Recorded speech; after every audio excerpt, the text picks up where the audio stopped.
nararamdaman ko yung symptoms sa ating mga katawan, nandito sakit, nandito pain, nandito sa likod, nandito sa paa, nandito sa ulo, nandito sa dibdib.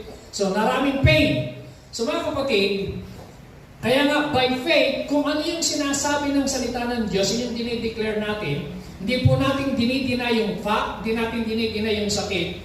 Ang sinasabi po natin, mas pinaniniwalaan natin, mas inaangkin natin in the Spirit na tayo ay magaling na dahil yun ang sinabi ng salita ng Diyos.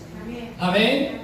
So mga kapatid, pwede mo kayong gumaling sa pamamagitan ng panalangin ng pastor under the anointing o kaya may gifts of healing. Pero pag nag-iisa na kayo, naramdaman nyo yung pain, pag wala kayong Word of God, pwedeng ibalik ni Satanas yung symptoms at magduda ka at tumuloy na naman yung sakit. Yun ang danger kapag wala kang pundasyon ng Word of God sa puso. Kaya last Sunday, kung natatandaan nyo po, napakahalaga na yung believe and word. Dapat meron kang salita ng Diyos na natatanim sa puso, wini-welcome mo, pinangahawakan mo, idinideclare mo yung Word of God. Amen? So, pag nagkakaroon po tayo ng faith confession, ang dinideclare natin, Word of God yan.